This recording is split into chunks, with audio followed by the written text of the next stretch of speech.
All right, good afternoon. I'm John Shewchuk. I'm an architect at Microsoft in the Connected Systems division, and we're here to talk about identity access, InfoCard, and an idea we call the identity metasystem.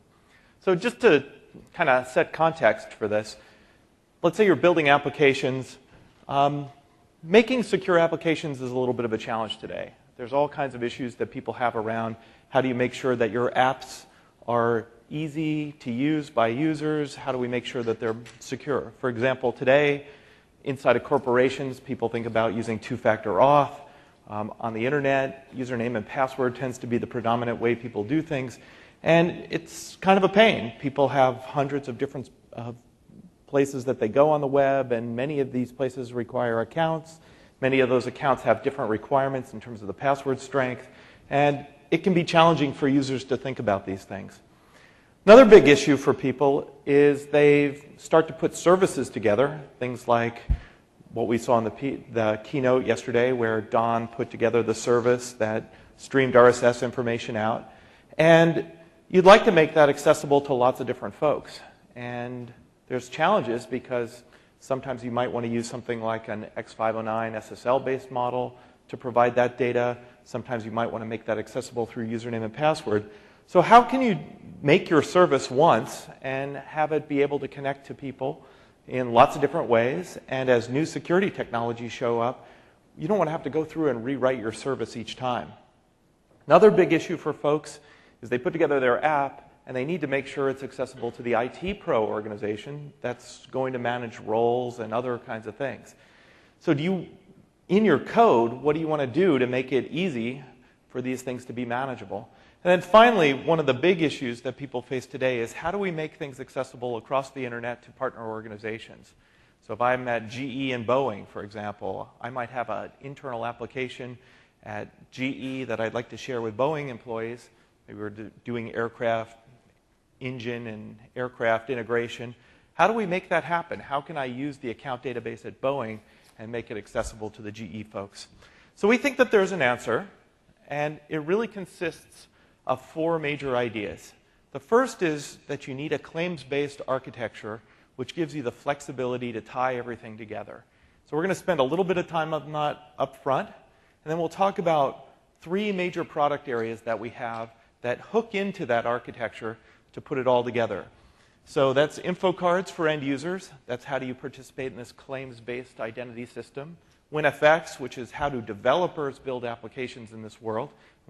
We're about to jump into code here in just a second. And then Active Directory, which is an IT-oriented infrastructure so that you can hook into these things. And we think the Active Directory product actually has a lot of legs to go even to be a very interesting developer tool, as we'll see in some demos. Okay, so what's a digital identity? At the end of the day, we think that a digital identity is a set of claims that characterize a person or a thing in the digital world. They're statements that we can put in XML and other formats, and they make some statement about that someone or something. And we package those things together into security tokens. So an X509 is an example of a security token, and it often has statements about keys and usernames and other kinds of things. SAML is another example of these kind of security tokens and the kind of claims. Username and passwords are claims that you can send around in your system. So when we think about the architecture, what we're going to do is we're going to put these claims into those security tokens, and we're going to use those as the basis to send application-level messages around. So your application will send a message to the other service. You'll attach those security tokens to it, and that application will decide whether or not to process the message based on the claims. How you do that? Well, we're going to see some code in just a second that shows you how to do that. Now, the interesting question is, how did that app know what claims to go send?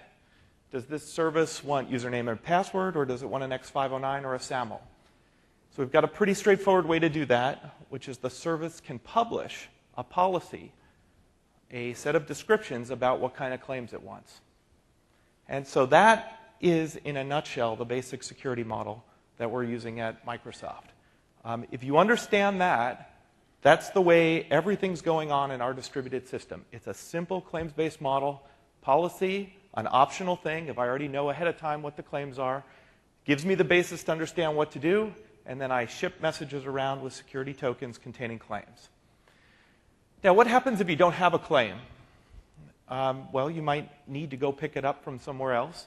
And so we use this model, the one that's shown right here, and we use it recursively. We're going to go talk to a service that can distribute security tokens, and that service will give us back the claims, packaged up in security tokens.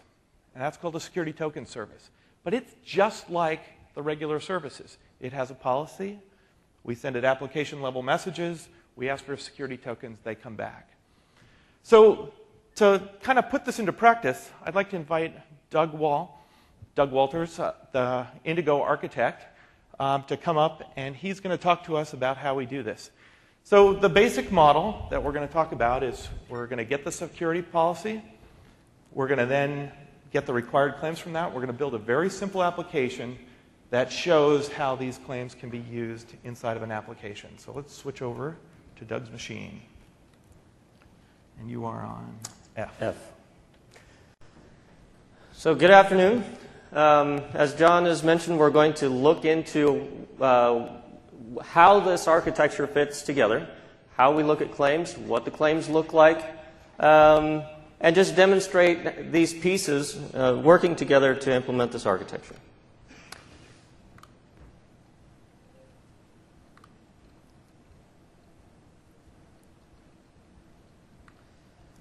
Get that started.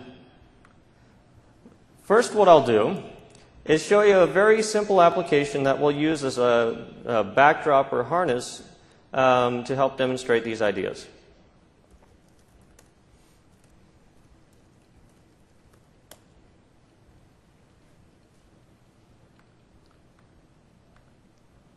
So here, nothing special. We have a very simple service. This service does, this is a client that talks to a service. What the client does is it grabs a set of numbers. The set of numbers are then sent to the service. The service computes a value based on these numbers and sends the result back to the client. Let's just see this work here. Now, how this service works is just like you've seen in previous talks about how Indigo services are built.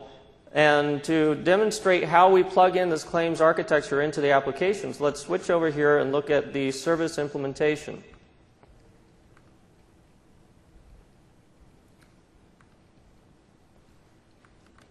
So here's the implementation of my service. What we'll look at first is how you would have to think about access control or looking at claims in today's world. You typically or often have systems that you call into from the application to say, here are the claims that the user's presented. Does the user have the appropriate claims to access this operation or this part of the service? And what I have here is the code that you would use for, let's say, integrating AZMan into your service to perform this access check. You have some setup code for setting up the authorization store in the application. And then right inside here, you initialize a client context and then ask a question, does the user have access to this operation?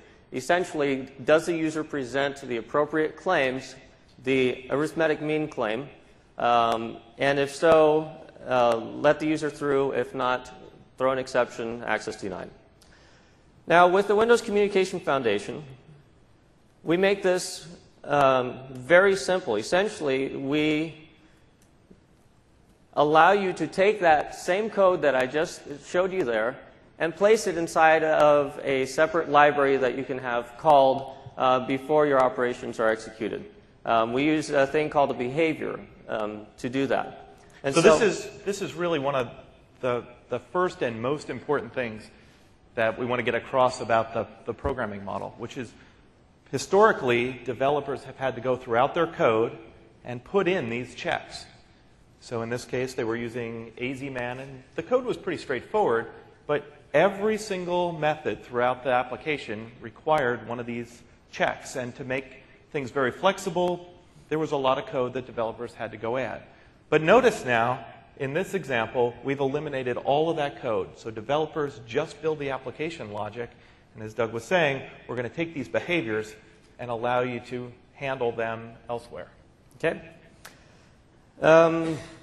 So let me show you how we register the access control behavior at the service.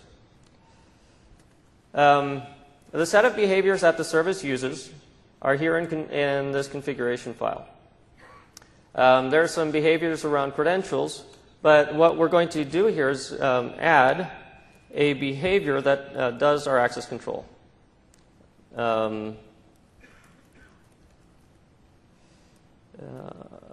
Service config schema isn't here. Uh-oh. All right. I'm not going to try to guess. I'll probably get it wrong. So I'll switch to my handy-dandy snippets file and copy-paste.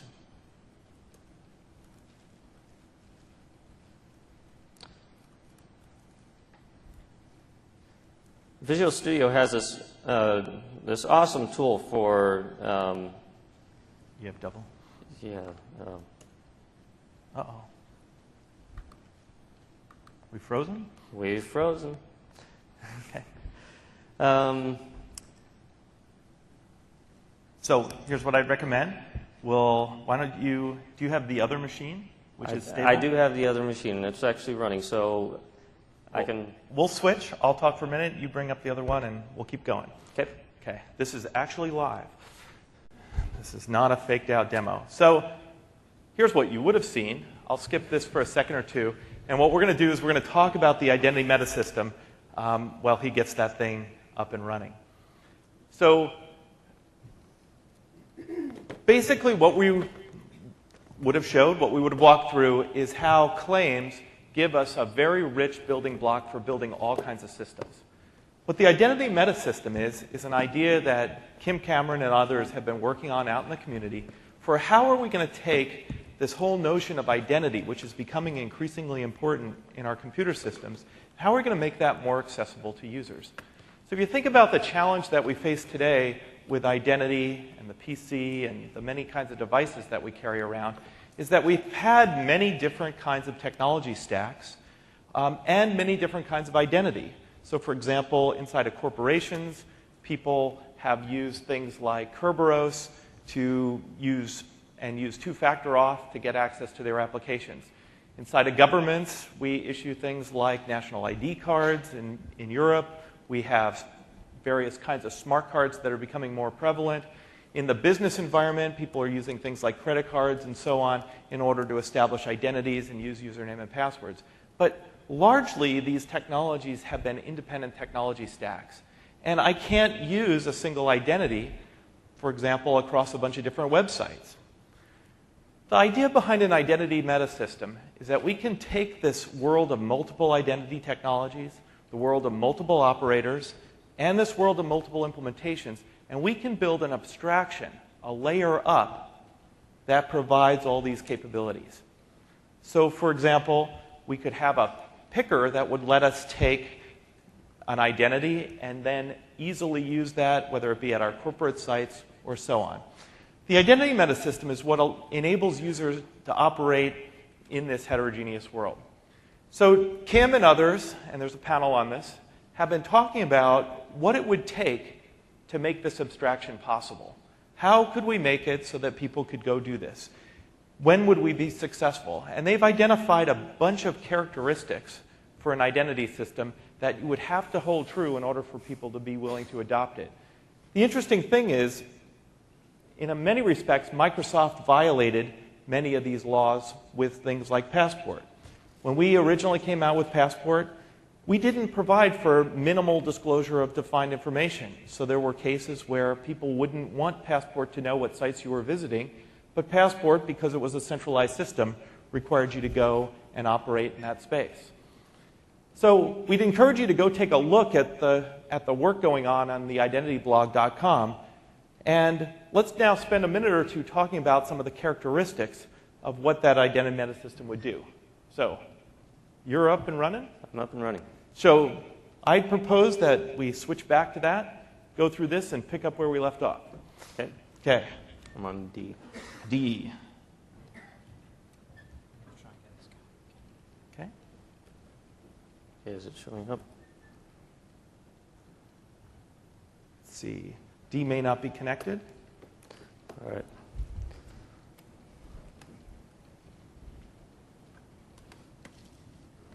And that's going to be what? E.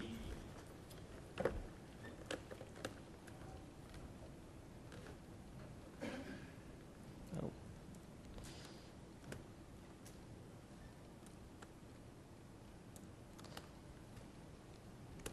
Nope.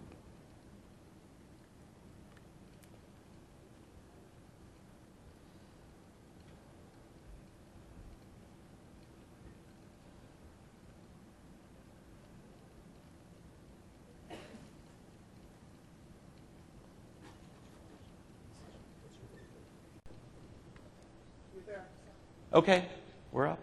Oh, is that the right one? No, different laptop? That is... No, that's the right one. Okay. All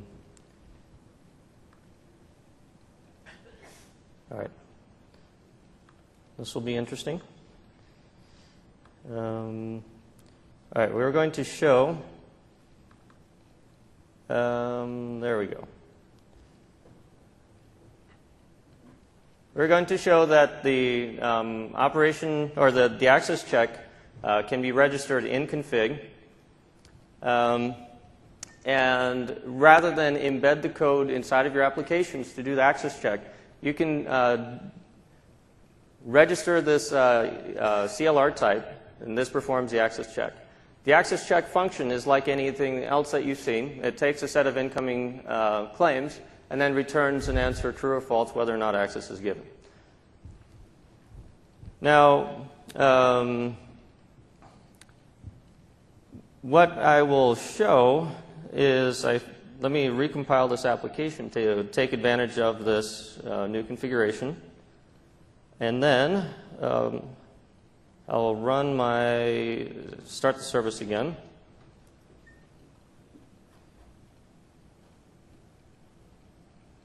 And now let's see the application running. One of the things I didn't point out earlier is on the top left-hand side of this application, there's a list of bindings. The bindings are how we configure security in Indigo, or in the Windows Communication Foundation. These bindings allow us to specify, for instance, the type of credential to use.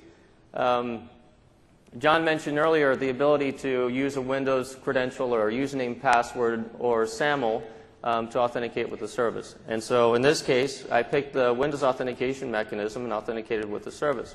Now let's take a look at what the service actually sees when you authenticate with it. These are the claims that we extract from the Kerberos ticket when using Windows authentication. You'll notice here there's a number of SIDs, which represent the groups that this user belongs to, and the UPN, which identifies the account name that I'm logged in with. Okay? Now, if I were to switch to username and password authentication, the Windows CredMan dialog pops up, and I can supply a username and password. Now, this username and password is actually validated against my own database of users. So we're not using the Windows system to validate the account. Now, if we look at the claims available, all right, dialog popped up on my desktop again. If we look at the claims available with username and password, you'll see that instead of the Windows account claims that you would see with Windows authentication, we're seeing just a simple name claim that's issued by system. So just to recap where we were, since we had a little hiccup in the middle there. So what Doug has shown so far is we took our application, our service, we removed all the identity code, we placed a behavior into Indigo which would perform the access check function so we didn't have to go through it. And what Doug has also done is he's shown the set of claims that are showing up, and in this case we're doing something pretty straightforward. We're either looking for Windows integrated auth or into the database to see these claims. So far, we're just showing that first part of the diagram where we're taking claims directly from the client, we're looking at them in the service, and we're making a decision about what to do. Correct. So we'll do one more change here, and that's when John was talking about the architecture, he mentioned a security token service, which is used to issue tokens that contains claims and use that token to present to the service. Now, to do this, we need to add a binding to the service that accepts tokens from a trusted issuer. So let's switch here to Visual Studio. And up here at the top is the set of endpoints that are currently configured. You can see here there's a Windows binding and a username binding. What we're going to do is now add a binding that will accept tokens from a security token service. Let me copy and paste. Most of this will be largely the same, except we'll use a new address for this binding. We'll use the WS Federation binding. And there are some configuration parameters that we need for this binding. Now, we're using largely a standard binding, but there's one thing that we need to know. What's the address, or who is the issuer that we're going to accept tokens from? So we'll drop down here to the binding configuration, and we're going to add a set of configuration for the WS Federation binding. Some of the things that you'll see here is we're asking for a particular token type. In this case, it's, let's see. Boy, this is a challenge trying to look at what's going on. So here we're asking for SAML 1.1, basic algorithm suite, and now we're going to specify the address of the issuer. Now, typically, you would communicate these changes via policy to the client, as John described. But also, if the client already has this information, we can just use that. So first off, let's restart the service. I know it's not showing up on your screen. Oh, I need to rebuild and restart.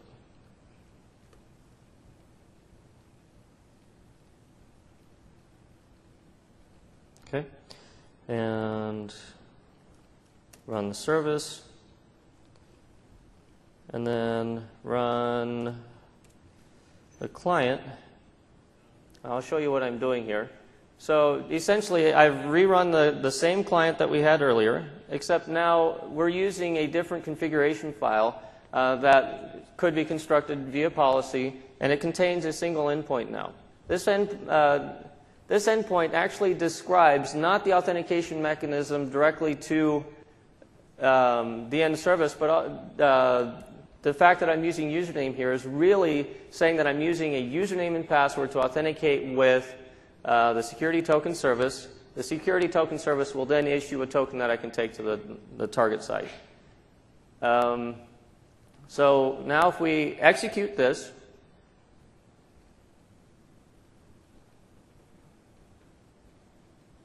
oh, I'm looking in the wrong screen for Credman to pop up. I'm going to log in with an account known to my security token service, and that's going to be presented to the security token service, and then I'm going to get a token back and present that to the service. I'm going to do this again so that we can show the claims that the service sees. And notice here that instead of seeing the username, the name of the user as a claim, as we saw earlier, we're seeing a claim that's issued by Contoso.com, the entity that represents our security token service. And the claim that's contained in here is a role claim with a value of admin. So we've used the security token service to translate the user claim into a role claim and present that to So this is actually one of the most important things about the overall architecture. So first we showed a simple app communicating directly to the service and presenting claims directly. Then what we did was Doug went in, he added a configuration that said, instead of me using the claims directly, I'd like you to go talk to the security token service at Contoso. Present your credentials to Contoso, and then Contoso will generate a claim that I'll use to decide whether or not to allow the operation. And in this case, what it did was it took your username and password at Contoso and decided whether or not you were in the role admin. If you were, it provided that token, that security claim, to the application, and then the application was able to execute. So, thanks, Doug.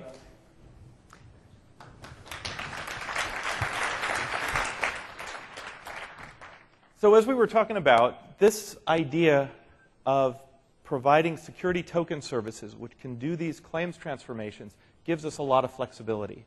So for example, we can do all the traditional things that an RBAC system does, except we can now do it in a fully distributed way. We can have a security token service that's out there. We can log in with our our user information into the security token service, and it can provide the traditional role-oriented mappings. The power of the system is that it's fully federated.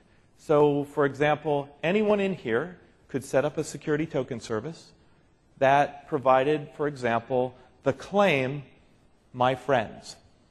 And so if you wanted to allow people to run a group service, they would just run a simple STS, and then they would decide whether or not someone's their friend. They would show up with an appropriate claim, and you'd decide if they were or not, and then you'd give them the claim, and then that claim could be used in other applications. And these things can be chained. So for example, I could have friends of my friends. They would first go to my friend's security token service, pick up their claim, and then I could provide the claim that they're my friends based on that. So this ability to arbitrarily chain the security token services, the ability to do these claims transformations in them, and the ability for programmers to interact with that information directly is what enables a lot of flexibility in the underlying model. Now, as you saw, from the developer standpoint, it's very easy to do. I just build my application. I don't provide any security code in there, and then I go in and I adjust the configurations to indicate whether I want to use a security token on the local machine, something like AZMan, or whether I want to use one of these remote security token services. So that kind of brings us to where we were in the deck, where we were talking about this idea of an identity metasystem. We had talked about how in the identity metasystem, we wanted to be able to support multiple technologies. The interesting thing about the security token service is that it doesn't matter what kind of token comes in, it can produce other kinds of tokens out. So for example, I could show up with a username and password, and it could give me a cert. Well, that's what a CA does today. A certificate authority, like the one built into Windows, provides that kind of functionality. Kerberos is another kind of security token service. I provide a username and password, and it gives me a TGT or an ST, a ticket granting ticket or a service ticket. What goes on in the SAML system? We provide some kind of credential, and we get back another kind of credential. But the thing about this STS is now it's kind of a universal translator for security token types. So for example, I could show up with an X509 and I could get back a SAML. I could show up with a SAML and get back an X509. And this allows me to plug together disparate systems. So let's say I've got an old mainframe system or a LAN system that requires X509s, but I happen to be carrying around a device that issues SAML tokens. Well, I can put a security token service out there just like Doug showed. We can send the appropriate token to it and get back the kind of token that our LAN system needs. So this is a very powerful way for people to put together these systems. So just to kind of zoom through the slides where we were, we think that there's an opportunity now to take this abstraction, this idea of the security token service, and enable that very broadly, where the user gets to participate in the process. And we think that that's very important for a variety of legal reasons, privacy laws that we find occurring in the United States, EU, and other places. but also because that we think that this is one of the keys for users becoming comfortable with the system. So let's just kind of move forward and think about all the different kinds of identities that you might use in these spaces, the different kinds of ways that you'll want to put them together. The combination of WS Trust, the underlying system for this security token service, will enable the integration of all these different kinds of things. Now, if you wanted to build this abstraction that would enable this flexible model, we think that there's a couple of key technology pieces. First, it has to be negotiation driven. You have to be able to find out what the underlying system that you're trying to communicate to will require. And that's where policy comes in. We need to be able to go to the mainframe and say, you need an X509, and you'll need it encoded in this particular way. Or I might be going to a website that requires a SAML token encoded up with a SAML protocol. You also need to be able to put those tokens together in a technology agnostic way. So if I don't have this ability to exchange things, then I can't get the right kinds of tokens starting from one of the other places. Claims transformation is the mechanism that lets you do this token exchange. And then finally, you need a user experience that will enable this. So what we're going to do now is we're going to kind of talk for a minute about the InfoCard system and show how that, together with what we just saw in Doug's talk, is going to enable us to produce this kind of identity metasystem. So in order to make that thing very open, what we did was we went and defined, in conjunction with many folks, many other companies, an architecture that would enable this kind of identity metasystem. So the WS Star architecture is the architectural model that does this. And at the core, the WS security protocol enables these many different kinds of token types. It supports, for example, X509, Kerberos, SAML, XRML, and many other kinds of tokens. It's that ability to encode multiple tokens in WS security that serves as the basis. We also needed a dynamic system for exchanging the policies, and the combination of WS metadata exchange and security policy enabled that. The ability to send and receive the security tokens is defined in WS Trust. All of these specs we've already announced are on their way to OASIS, or they've already been through the OASIS process and have become standardized. So very quickly, if we will look back at that application model that we talked about earlier, those are where those pieces fit in. WS policy to acquire the description of the claims, WS security to transmit the various different kinds of claims to the application, and WS Trust use to provide that interchange. Now, building on that model, we've built a user interface technology into Windows that allows people to pick their security tokens. What it does is it lets you take various different kinds of security tokens, select them so that you can have single-click login in a variety of different environments. So we were talking about the scenario where today I might have hundreds of different kinds of accounts with many different username and password combinations.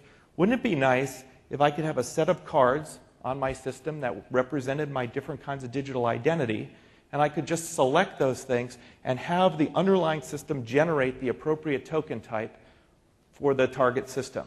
So if the target system needed an X509, why do I have to look in the cert store for X509s? And when I need Kerberos, I use a completely different system to go do my Kerberos identities. And when I do Smart Card, that's another completely different system. What this allows us to do is gives us a common dialogue where our credentials can be abstracted up to the identity, and then once I've picked that identity, we'll synthesize the correct form of token.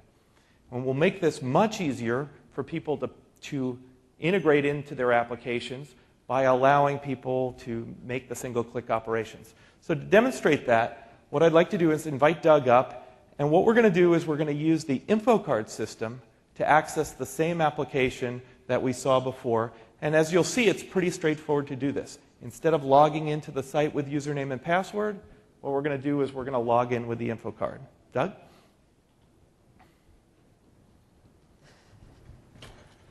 Back to E, is that right?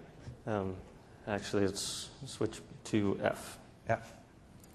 Okay. And third time's a charm, right? Let's try it again on the same machine that was having the problem. Well, we're not going to bring up Visual Studio this time. We're just going to demonstrate how the application behaves when we introduce InfoCard. So I'll just start this going. And do we have an address conflict? Yes.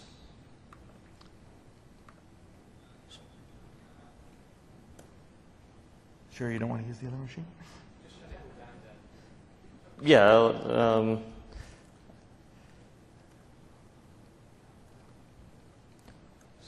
STS and run this guy. All right, so what we've done is added a very simple configuration section to the STS's configuration that enables InfoCards. And we've also made a similar change on the client, so now we have a new binding that does InfoCard. When we click on execute, the InfoCard dialog, did I click on the right spot here? I think you need the other machine. Yeah, that could very well be. Oh yes, I do need the other machine. I remember, I made a, yeah. Is that E? Is that the right one? Nope. Or possibly? It is. Okay. I'm going to have to see if I can tweak something. Should we switch back and give you a second?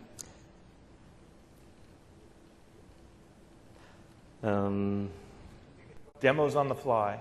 How about we take a question or two while you have fun? Yeah. Okay? Yep. It looked like he was going to imply that the application needed to explicitly accept InfoCards. So here's what happened. We have, so the question is, it looked like he was going to make it so that the application specifically had to support InfoCards. So what we have is the target service that our application is talking to. And it's going to require a certain kind of credential. And as we saw earlier, he had set up the binding so that it supported federated credentials. And then what we did is we talked to the STS. We supplied our username and password to the STS. That mapped it to a role, admin, and then we accepted the role admin in the service. So we're not going to have to change the application, the service, at all. It's going to continue to take whatever kind of application and claims it took before. What we're going to change is the communication to the STS. So now instead of logging into the STS with username and password, we're going to log in with a single click using the InfoCard system. Now, how does that happen in terms of building the application? What you do is you go and you change, and this is what Doug did. He added to the STS's binding the ability to accept InfoCard as one of the ways to come into the service. What you would then do is you'd recompile your application against that. You'd take the service policy down. You generate the appropriate service util so that you had the ability to support this particular binding, because we didn't have that in initially. And then the application goes off and runs. Does that make sense? Okay. Question over here.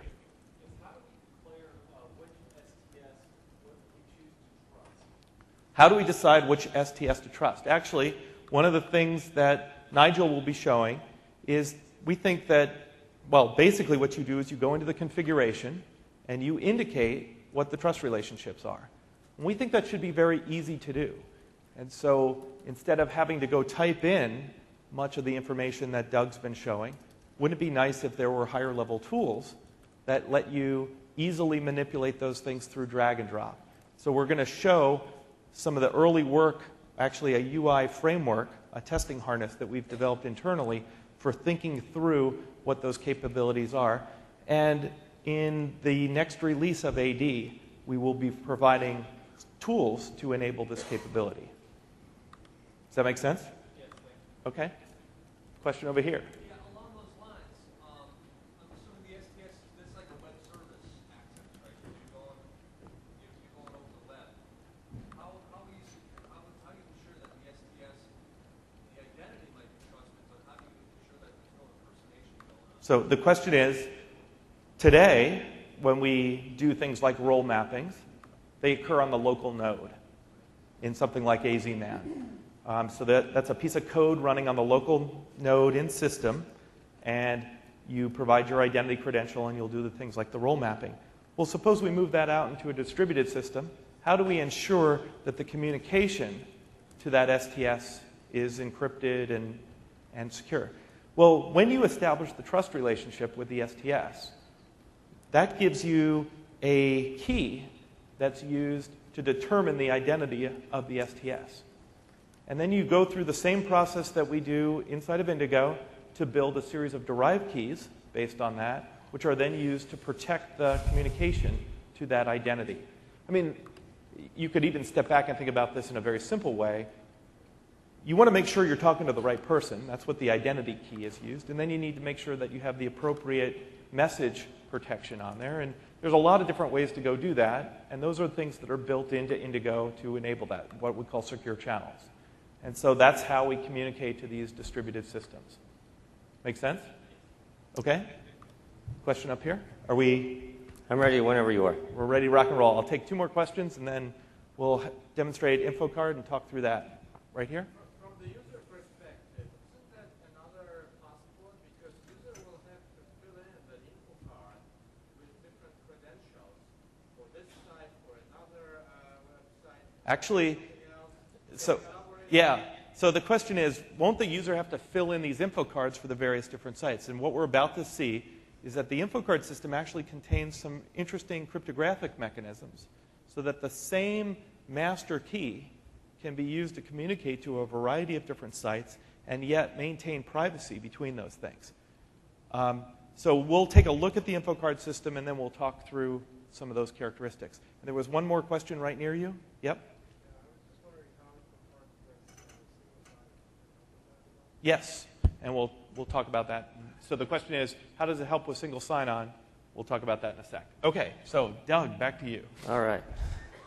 Sorry about this. Looks like we had some configuration issues, so hopefully we're all perfect again. All right. So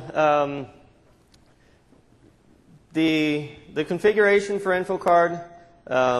One of the questions that was raised is, does the client have to a priori know about InfoCards? Does he have to be configured up front with this notion of InfoCard?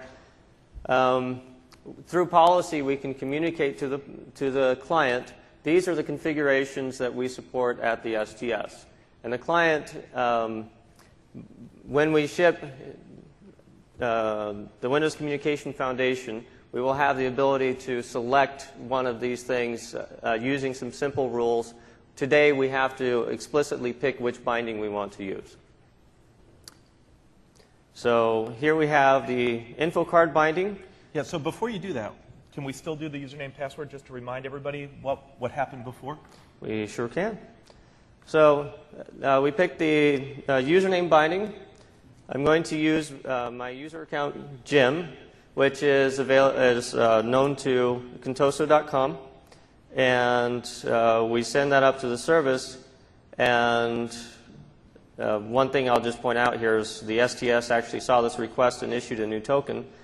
Did you want to show the claims again? Show the claims, just so that people can see. So we show the claims. Here's what the service sees.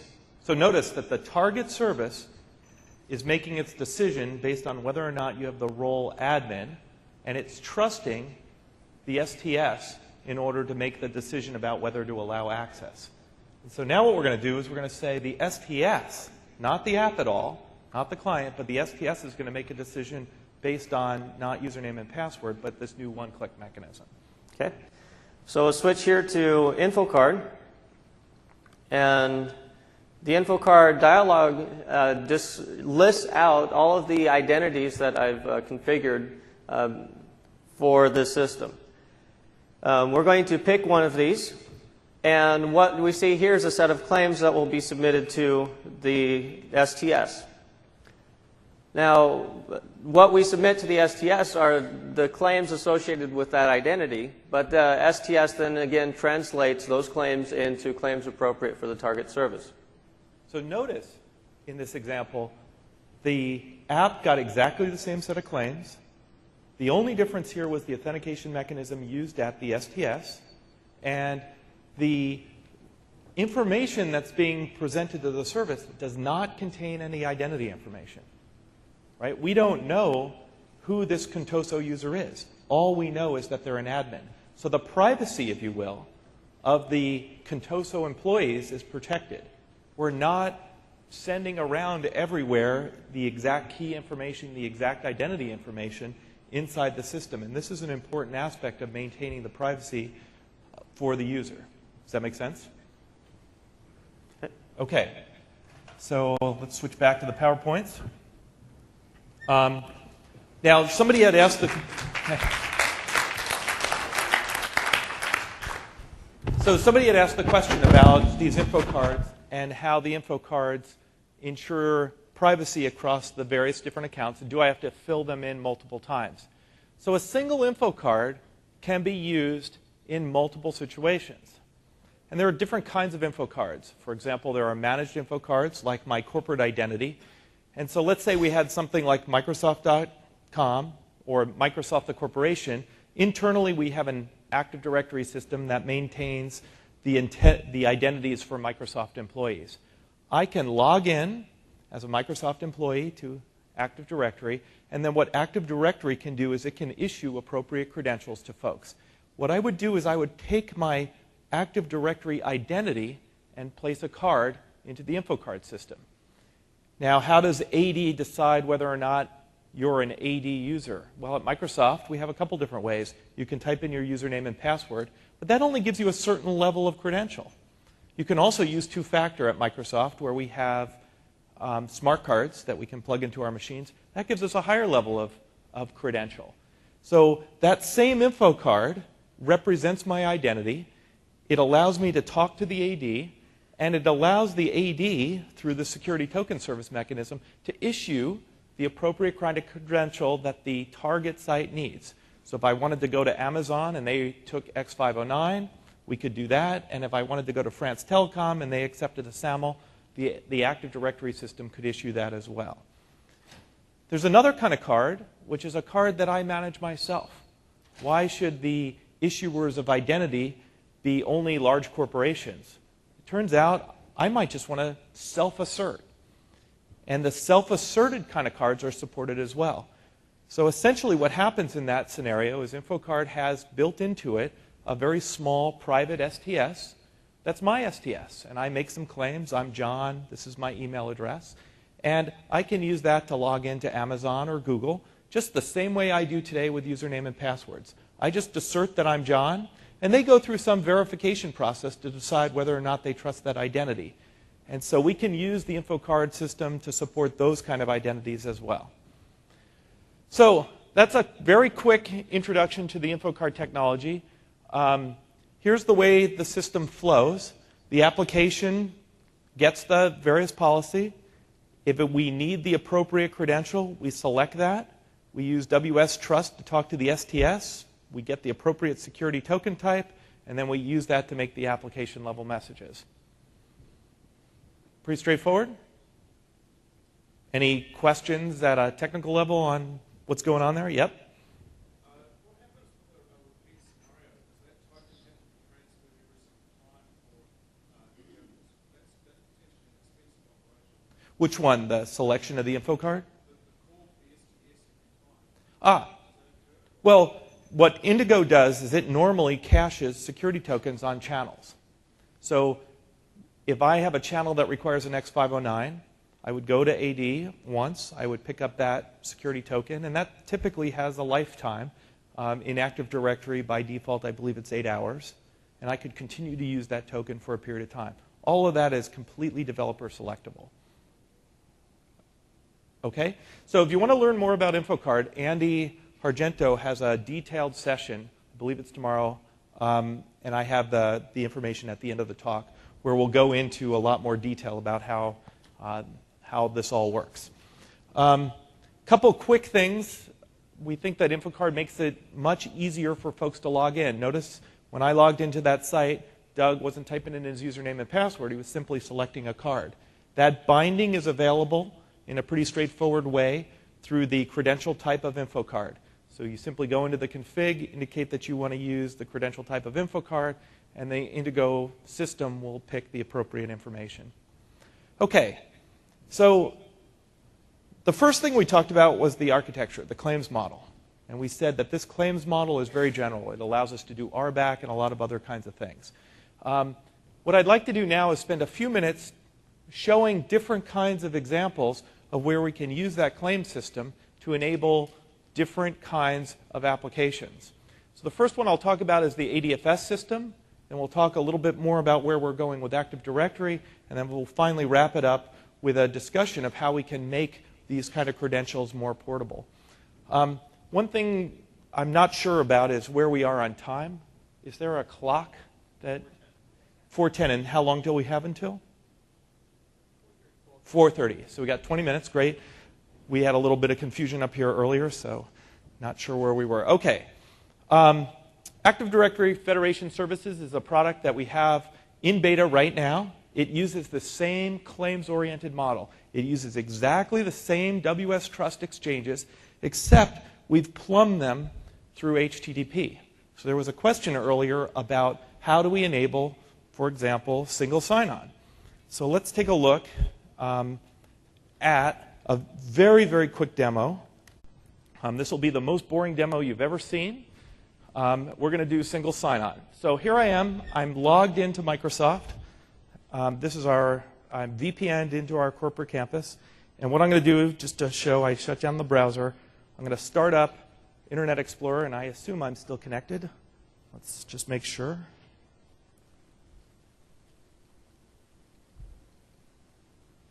This is our internal website. I'm just making sure all my connections are up. So we're VPN'd up to Redmond. And what I'm going to do now is I'm going to show logging into the Microsoft Company Store. Now, the Microsoft Company Store is not a store that we actually run. We actually outsource that to a third party. And many companies do this. For example, a lot of people put their benefit sites, and those are run by Fidelity or another partner. Often things like purchasing are managed by other companies. Sometimes even your IT organization is managed outside your organization. So in most cases, what people have had to do is they've had to have a series of passwords for all these different sites. So we used to have to type in our employee ID, and then we had this crazy password requirement at the Microsoft Company Store. They wanted it to be very, very secure, so that when you were buying something like a T-shirt, you wouldn't mix that up. So, and it was this crazy model where you couldn't use uppercase, lowercase letters, and there had to be all kinds of special characters. I could never remember it. So what we've now done is we've made it much easier to do that. So here's now the experience logging in. And again, I promise this will be a really boring demo, assuming it works. So we log into the eCompany Store, and are we live? eCompany Store, I think, is in North Carolina. So we're up to Redmond, to North Carolina, back to Redmond a couple times, and I'm logged in. That's it. We just used the claims-oriented model with AD as a trust mechanism to log into the eCompany Store. No username and passwords anymore, and this is just a feature of AD. So AD was augmented with the ability to do these trust exchanges. We did a series of bounces, and we logged in, and now I can look around on here and use my site. But I won't bore you, and in the interest of time, let's keep going on the PowerPoint. So essentially what's going on there is we're exchanging SAML tokens. We're doing a trust operation where we take the AD credentials, which are Kerberos-based, and we're turning them into SAML credentials. And those SAML credentials are then translated into an appropriate credential type at the target site that the target site wants to go use. And so I can actually show the flow on that. Let's just go one more slide. Here's what happened. I did an HTTP GET to the site. And what I'm going to want to do is return that page. And that's what you saw. I did the HTTP GET, and eventually the page came back with the target page that said, "Welcome, John Shewchuk." Now, I didn't have the right credential, so how could they display that page? So what the target app did is it did a redirect. It redirected to an STS that was on the local site. Again, same claims model that we've been talking about and we've showed. It redirected to the target site, and what the target site's going to do is it's going to add to the request the appropriate credential type. So how's it going to do that? Well, what it's going to do is it's going to find that credential type that the app needs. It's going to then post back with the appropriate token. We'll take that token, and that's how we're going to get access to the target application. The problem is that the target STS, in this case, could be for many different companies. So what the STS does is it redirects to the requester's STS, the IP, the identity provider for the target, for the user. In this case, it was back to Microsoft.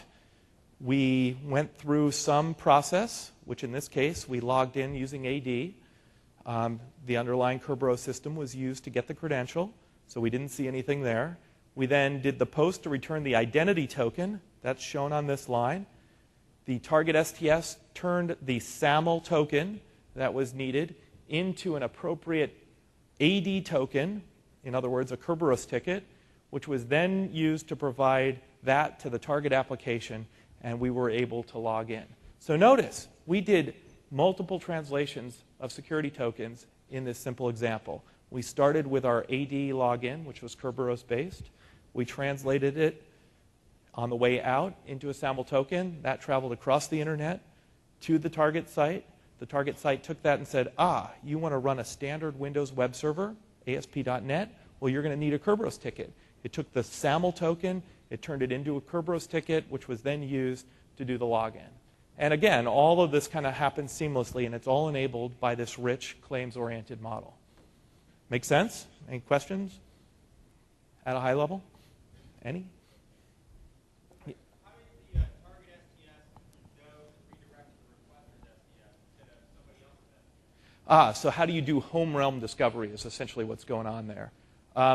There's a variety of ways that people have talked about doing home realm discovery. We have a spec out that we published with Sun Microsystems that provides for some HTTP cookie or header information that allows you to go do that. You can also manually configure it. In the case of the eCompany store, that's what they did. They said these URLs, they correspond to the Microsoft sites. We should be retargeting to their STS. So you actually have a fair amount of flexibility in deciding how you go do that.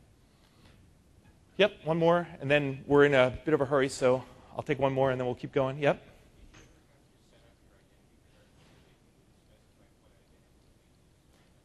So the question is, when I use the InfoCard system, how would I go about doing this stuff? How would it know which card to pick? One of the nice things in the InfoCard system that Andy will talk about is it has the ability to remember what cards were used with what target applications.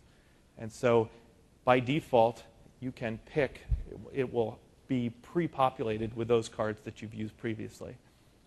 And Bill Barnes is the UI designer. He's sitting here in the front row, and you guys can talk. Okay, so what I'd like to do is kind of push on since we're starting to run out of time. So we have today shipping, you can get it in beta, ADFS. We think that that model is pretty cool. We think that there's a lot of room to take that model and make it much more flexible.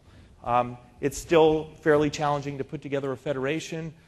It's still limited in its ability to provide very rich roles and other kinds of mappings. We'd like to make that very flexible. So we've been working on the next version of AD, which we're going to give a little bit of a preview. I want to just state right out front that I am sure the UI will look nothing like this. The UI that you're about to see is an internal test harness that we use to go explore the various ideas. But what happens inside of AD is that really we're adjusting configurations.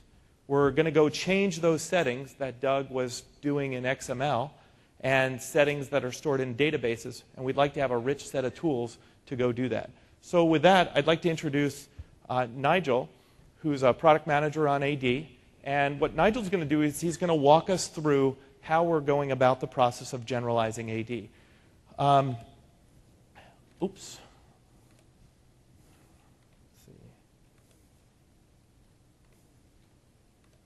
Thanks, John. Hi, everyone. I just have to try and recover this machine.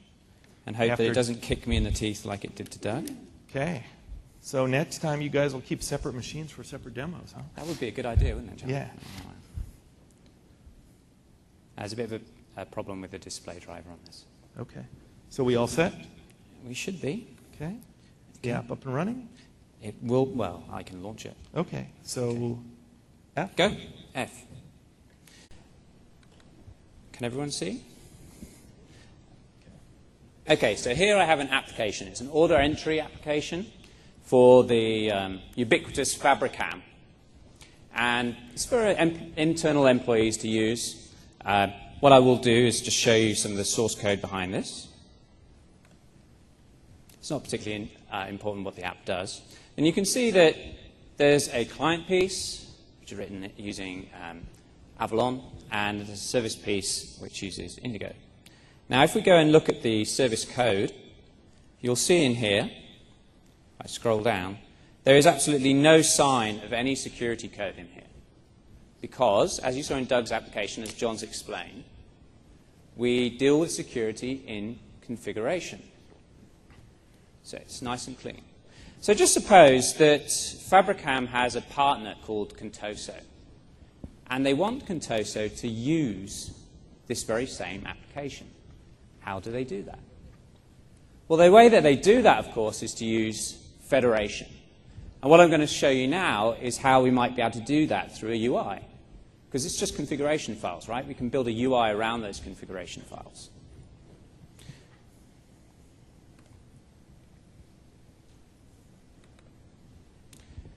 So what I have here is a Federation Management UI test harness that we're using internally at Microsoft to kick the tires on this technology and see how it works. You can see in the tree view I have services, rules, and identity services. And the identity services are STSs, they're security token services. So how does this work? Well, if you remember, I have a client and a server piece, so I'll add my service to the console. So using WS Discovery, I search on my machine and I find the service piece, which happens to be called supply chain.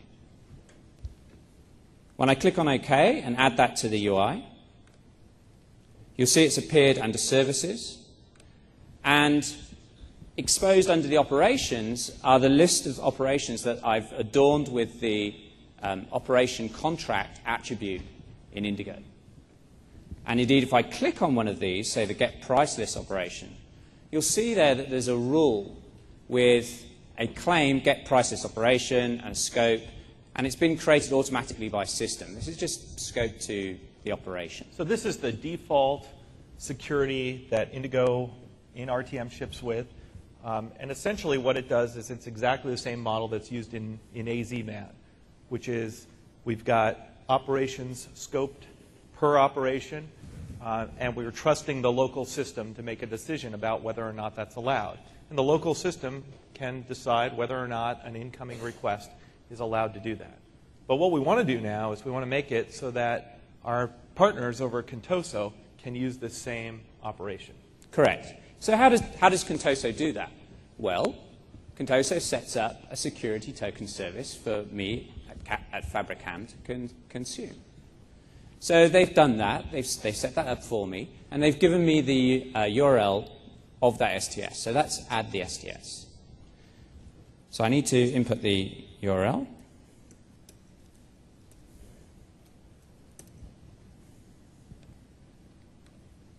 And then when I do that, you'll see that the STS at Contoso has appeared along with the claims that have been exposed to me at Fabricam to use. They're roles that I can use. And I don't know which Contoso users are mapped to those roles. That's entirely controlled by Contoso. And indeed, they may have other roles internally that they use, but these are the ones that they've exposed to me. But the key thing here is that I've just literally typed in a URL and picked up their STS, and I've federated with Contoso. It's just literally at a click of a button. And if you think about how difficult that is to do today, it's much, much easier, and you can see the potential that we have there for building lots of connected systems. So if you think about this, really what's going on is we're taking the URL, we're picking up the various credentials, and we've done the mapping. Now, if this were a super high-value application, you'd probably want to double-check to make sure, for example, that the key that you'd expect from Contoso is the right one, just like we do in applications like Groove. So we have a technology in Groove called the thumbprint, where you can look at the key by taking a human-readable hash. We just check to make sure that the hash that you were expecting, you might do that over the phone with your partner. But in this case, this is a developer just trying to put things together very quickly. They're using the same application that an IT professional might be using, and they might even be using AD in local mode. So here we are in the local application mode of AD. We're using it to adjust our files. So let's now So the enable next thing, we've got our STS in the UI. We have our operations that are exposed by the service. So the next thing to do is simply to map our roles to the operations. For a particular role, that role has access to this operation, that operation, whatever. And the way that we do that is simply to drag and drop. So say I decide that an authorized buyer role has access to get price list method. So I simply drag and drop authorized buyer to get price list. And when I do that, you see that I have a new rule appear. And whereas the default rule has the operation name, what I have now is a claim of authorized buyer, and that's issued by the Contoso STS. So that's a very different kind of claim. The first kind of claim is your classic AZ-man style local claim. What we're seeing here is a claim that is a federated role claim that's being used across the organizations. Okay. So I've set that up, and I would have set up the other operations as well. And then all that remains is to ship the application to Contoso and get them to run it. So we have a test version of that. Yep. Which is hiding on the desktop. So when I launch this application, it's just logging in, it's going through the STS, and this time, rather than going straight in, which you may have mentioned before, and may have noticed before, this time I've got an InfoCard dialog. And again, this is nothing to do with me at Fabricam. This is Contoso that have chosen to use their STS and to use InfoCards to authenticate their users. The reason that this is important in this scenario is that imagine the scenario. You're working at Fabricam. You're getting this thing up and running. What Contoso's done is they've allowed you to have a Contoso identity. They provided you with a card that you can use to log in and test your application using InfoCards. So we're not logged in. We're not domain joined to Contoso. But we can use our Contoso identity even though we're outside the organization. So he selects his Contoso identity. And you see there, I select my card for Contoso, I submit, and I'm into the application. I've got a bit of personalization there. You can see that for Contoso, they get a slightly different look and feel. And that's it. It's as simple as that. Okay. Thanks very much, Nigel. That was Pleasure. great. Okay. So we just have a couple more minutes, so I'm going to do one last segment here. Again, we've been talking about claims. These things get packaged up in security tokens. We've shown how InfoCard is a nice way to provide a claims-based access to systems. Well, what if you wanted to take the cards that are in your InfoCard system, these generalized tokens, and be able to use them when you're on the road? Or you'd like to be able to move them back and forth between work, and you'd like to make that really easy. So we have the notion of a portable STS. There's no reason, for example, that the STS needs to be some big service in the sky running at a corporation. It could be on a little device. Like we said, we can have ones running on our local machine. But we also have been working with a bunch of hardware partners. And in fact, Michelle, why don't you come up and demonstrate what we've been doing with our partners at MXI and Exalto. And what we've done is we've actually implemented an STS on small devices. Okay. We're Hi, live? everyone. Okay. Hi, Michelle. Okay, so what you see here is a similar application that Doug was presenting. It hits a web service, target service, that requires a token issued by a security token service. The security token service job is to authenticate then me as an application user. So what you're going to see the first time I run this is that it's going to try and find cards that might represent my identity to send to the security token service. I don't have any here on the machine.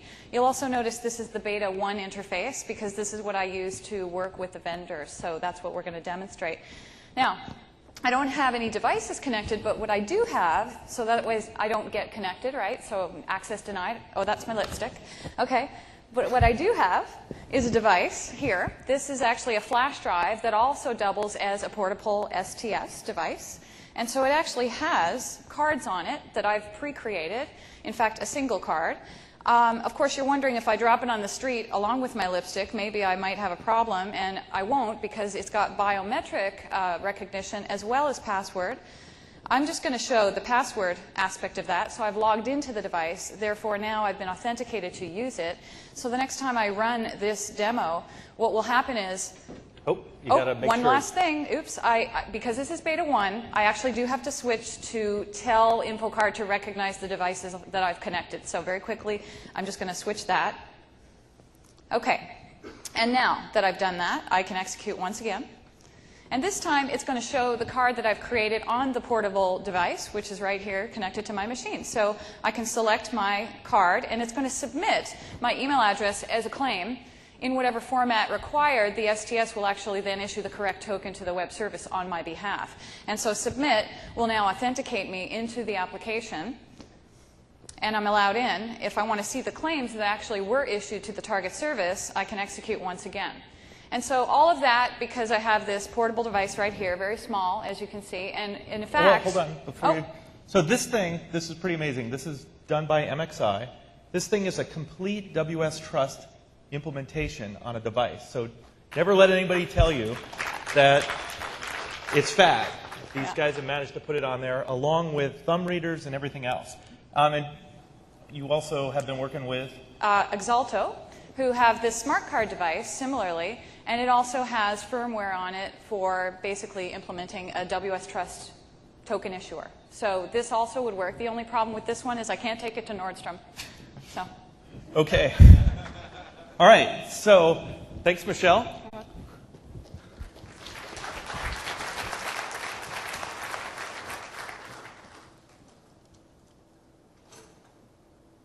So as we saw, again, the exact same underlying model, STSs, claims, applications using those things. In this case, what we're doing is we're putting that STS on a portable device. We're letting people bring that device, put it on their machine. We're using Indigo to communicate to that device. We're using technologies like WS Discovery to find them. And that makes it very easy for people to move these things around. It also gives you the same kind of flexibility that any STS has. So these STSs on devices, if you want to use them in scenarios that require X509, like existing smart cards, it can certainly do that. The beauty of the protocol is that it can also support these new kinds of scenarios. So let's say that you have a service that requires a SAML token. That same underlying model of WS Trust allows that card or that dongle to provide one of those things. So if you're interested in these things, if you want to go build hardware or try these things out, Michelle's address, I believe, is up there. She's a consultant that's been working with us, and she can get you in contact with the vendors and also work with you on these kind of things. So we're kind of done. Let me wrap up just with a second or two. As we talked about, there's an underlying architecture. That's this claims-based architecture that we're using very broadly.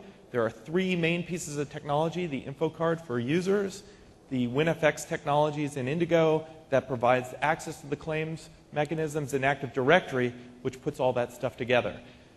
So there's two talks that I highly recommend that you go to. Doug Walter, who was showing us the demo, he's going to walk through in detail all the mechanisms that are used inside of Indigo to provide access to this, how you get claims, how you can manipulate them, how you can modify the behaviors, and so on. Andy Argento has a talk on Thursday at 11:30 where he'll go through and talk about InfoCard in more detail, show you all the things that you need to do to hook it up to your application.